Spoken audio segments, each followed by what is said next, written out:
Morning, everybody. This is the Keeping It Real Reality Check Show. It's Wednesday, and the topic I want to talk about today is, what you can do. What you can do to stop the New World Order.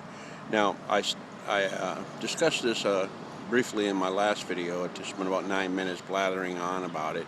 I think that maybe I was a little too hopeful on that. I really honestly, when it comes down to it, don't think there is anything we can do about it. The New World Order is in full swing, guys. I honestly don't think that protesting is going to fix it.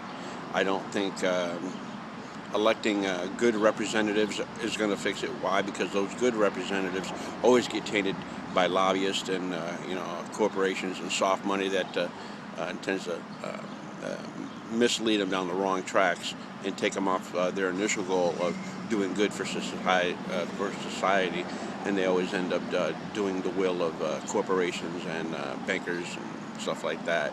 So I really don't think that protesting and even elections and everybody start voting for a constitutionalist is really going to save us. I think that the path that we're on is a path that is predestined.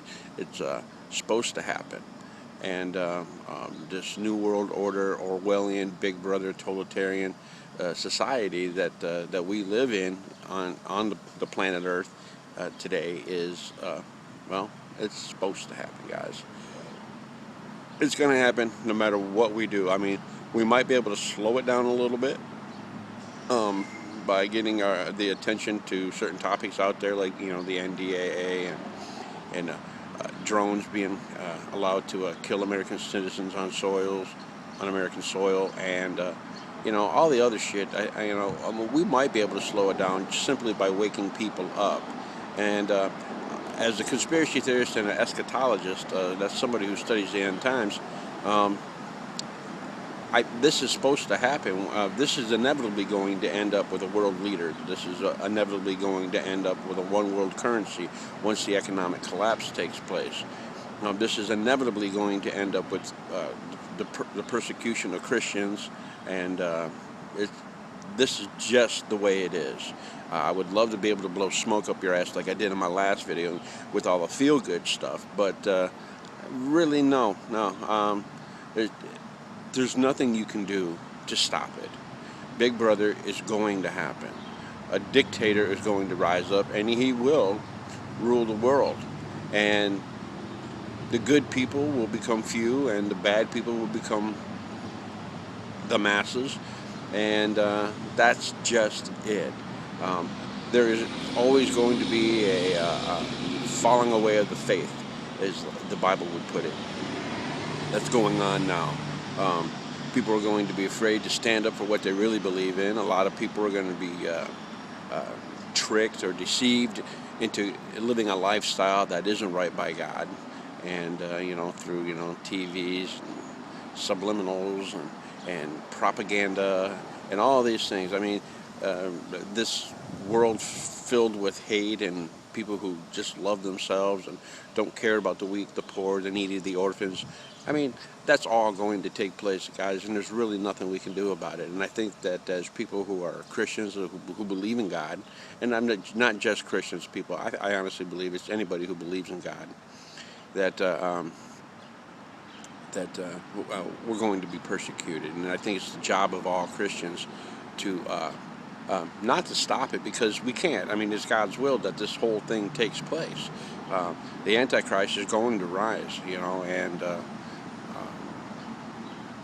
and I think as Christians, it's our job to help wake other people who are Christians, who are sleeping still, and people who are completely ignorant of God and what He wants for us.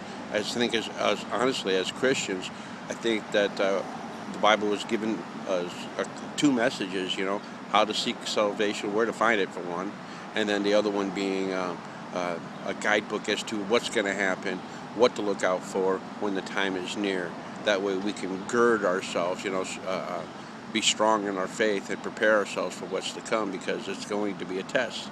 And I think that our mission as Christians is to wake other people up, to share the information talk about the things that are happening in the world that are prophesized in the Bible, and that are going on. So I really honestly think that that's it, guys. I don't think the New World Order can be stopped.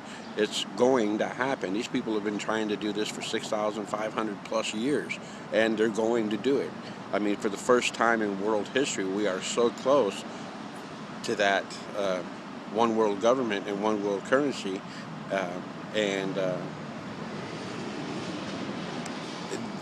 you're just not going to stop it. So I guess that's really it. I don't want to get into a whole hem and hawing on it. I don't want to bust out Bible verses for you. I don't want to do all that. That's not my job. My job is to wake you up to the world around you so you can realize what's going on, so you can take a look at yourself and find your faith, and make sure that faith is rock solid, because I think that's the most important thing. We can use the news to show people what's going on. Yeah, okay, the government wants to indefinitely detain American citizens, yeah, okay, we can show people to prove that there is evil in the world that wants to kill people and wants to wipe off, a huge chunk of the world population. We can use the news and links to scientific websites to expose that, GMOs are bad, and GMOs are intentionally bad so they can kill and make a lot of people weak and sick. And yes, there's fluoride in the water to make you stupid and take away your will to fight. We can use the news to expose the conspiracies that are out there. And they're not just theories, guys. I mean, they're facts. These are all facts that are going on in our world today. And so, I mean, I honestly, really, when it comes down to it, don't think that we can stop it. Our job is to expose the evils of the world so other people realize what the world is really about, and so they wake up. And so they wake up and are actually giving a choice to choose between God or a life of being a sheep led by evil on the world, I guess, basically, when it comes down to it. So that's it, guys. It's real short, real brief. It's only 7 minutes and 21 seconds long, and I don't want to go into a huge rant, but what can you do? Yes.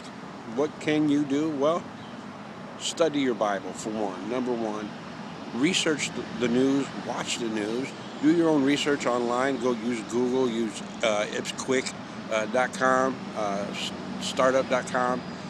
Use all these search tools that are available to you that will allow you to see and answer the questions that you have about what's going on in your world, allows you to come to your own conclusion, and then when you realize the direction that the world is at and where it's going, come to a decision about your own faith.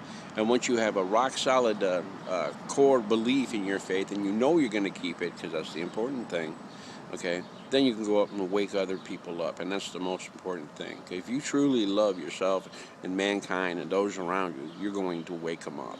You're not going to allow them to sleep and go through this, hell that's about to happen here on earth. As a Christian, I love everybody. So, and if I truly care about them, I'm not going to allow them to stay asleep.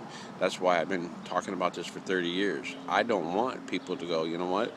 I was never told about it. I was never woken up to the fact of what's going on in the world, and I followed, let's say my pastor that was wrong, or my government that was wrong.